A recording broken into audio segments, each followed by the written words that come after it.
Hello everyone, मैं मोनिका स्वागत करती हूँ आपका स्टडी विद मोनिका में। इस वीडियो में हम देखने वाले हैं क्लास 12th हिस्ट्री का जो हमारा 6th चैप्टर है उसके क्वेश्चन आंसर्स। सेकंड क्वेश्चन हम देखेंगे इस वीडियो में, किस हद तक उपमहाद्वीप में पाई जाने वाली मस्जिदों का स्थापत्य स्थानीय परिपाटी और सार्वभौमिक आदर्शों का सम्मिश्रण था। इस प्रश्न में हमें बताना है कि जो मस्जिदें बनाई गई थी उनमें हमें जो स्थानीय तौर पर, चाहे वो मंदिर हो या फिर महल बनाने की जो है स्थापत्य कला हो, उसको उन मस्जिदों के बनाने की जो स्थापत्य कला थी उसको किस तरह से जो है उसको प्रभावित किया, उसका सम्मिश्रण हमें देखने को मिला मस्जिदों की स्थापत्य में, वो हम देखेंगे।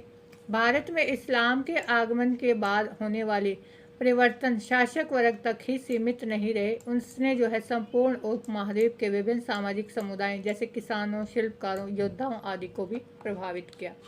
देखिए, जब इस्लाम का आगमन हुआ, जो इस्लाम था वो भारत में आया, उसके बाद क्या हुआ कि न सिर्फ जो शासक थे, राजा थे, वो प्रभावित हुए, बल्कि जो आम वर्ग था, आम जनता थी, चाहे वो शिल्पकार हैं, किसान हैं, व्यापारी हैं, योद्धा हैं, उनके ऊपर भी प्रभाव देखने को मिला।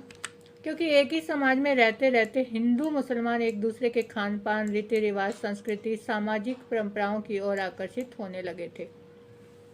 देखिए, ये बिल्कुल संभव है, क्योंकि अगर किसी समाज में कोई, मान लो 4 तरह के लोग हैं, उनके विचार अलग हैं, उनकी भाषा अलग है, उनका रहन सहन, उनका खान पान अलग है, जब वो एक साथ रहना शुरू कर देते हैं तो धीरे धीरे क्या होता है कि एक दूसरे को प्रभावित करते हैं, वो एक दूसरे से प्रभावित होते हैं और दूसरे के चाहे रीति रिवाज हैं या खान पान के तरीके हैं, उनको वो अपनाना शुरू कर देते हैं। तो इस तरह से वो प्रभावित हुए, एक दूसरे की ओर आकर्षित होने लगे।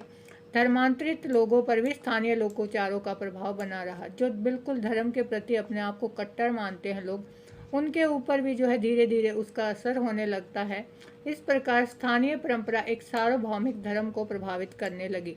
तो यहाँ की जो स्थानीय परंपरा थी उसने इस्लाम को प्रभावित किया।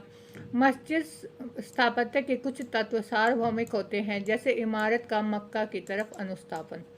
जो मस्जिद बनाई जाती थी उसके कुछ तत्व थे, कुछ नियम थे कि मस्जिद बनाई जाएगी तो उसका झुकाव है वो किस तरफ होगा, अनुस्थापन उसका किस तरफ होगा, मक्का की तरफ। इसे महराब होता है प्रार्थना का आला, जहाँ लोग प्रार्थना करते हैं, और मिंबर व्यासपीठ की स्थापना से लक्षित किया जाता है कि भाई ये सारी चीज़ें हमें एक मस्जिद में देखने को मिलती हैं।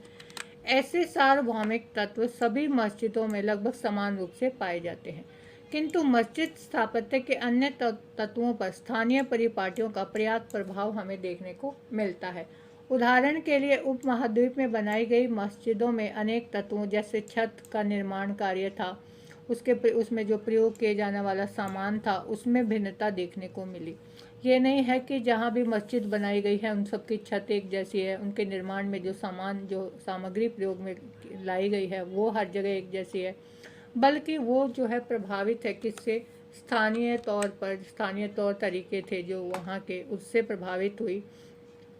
अब इस भिन्नता का कारण था कि मस्जिदों में स्थापत्य का स्थानीय परंपराओं से प्रभावित होना और निर्माण कार्य में स्थायी रूप से उपलब्ध निर्माण सामग्री का प्रयोग किया जाना।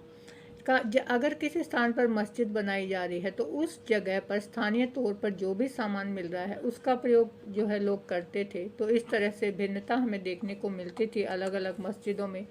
उदाहरण के लिए केरल, बांग्लादेश और कश्मीर की मस्जिद स्पष्ट रूप से देखने को मिलती है कि शिखर जो है वो केरल के मंदिर की स्थापत्य की एक महत्वपूर्ण विशेषता थी। अगर हम देखें केरल के मंदिरों को तो उसमें जो शिखर बनाया जाता है वो लगभग सभी मंदिरों में हमें देखने को मिलता है। तो उसका असर हमें केरल में जो मस्जिदें बनाई गई वहाँ भी, उनमें मस्जिदों में भी देखने को मिला। 13वीं शताब्दी में जो केरल में मस्जिदें बनाई गई उनकी छतें जो थी वो शिखर के आकार की दिखाई पड़ती हैं।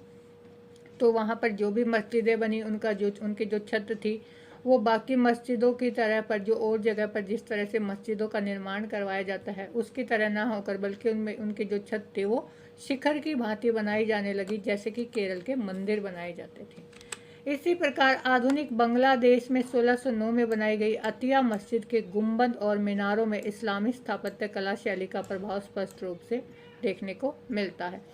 इस मस्जिद का निर्माण जो है वो ईंटों से किया गया था। इस प्रकार यह कहना उचित होगा कि उपमहाद्वीप में पाई जाने वाली मस्जिदों के स्थापत्य में स्थानीय परिपाटी और आदर्शों का मिश्रण है। तो जो भी स्थानीय तौर पर जो भी तौर तरीके होते हैं वो जो है ज़रूर प्रभावित करते हैं दूसरी चीज़ को। तो इसी तरह से जो स्थानीय तौर पर मंदिर बनाने की जो है निर्माण कला हो या फिर अन्य स्थापत्य कला, चाहे वो हमने जो है भवनों में प्रयोग किया हो या कहीं पे भी, तो उन्हें जो है मस्जिदों को बिल्कुल प्रभावित किया था। उनका मिश्रण हमें देखने को मिलता है। ये था हमारा सेकंड क्वेश्चन। थर्ड क्वेश्चन के लिए देखिए हमारी नेक्स्ट वीडियो। और अगर आपको कंप्लीट चैप्टर की एक्सरसाइज देखनी है तो चैनल पर जाकर आप हमारी प्लेलिस्ट देख सकते हैं। चैनल आपने अभी तक सब्सक्राइब नहीं किया है तो ज़रूर कर लीजिए और बेल आइकन को प्रेस कीजिए ताकि नोटिफिकेशन आपको हमारी वीडियो की मिलती रहे।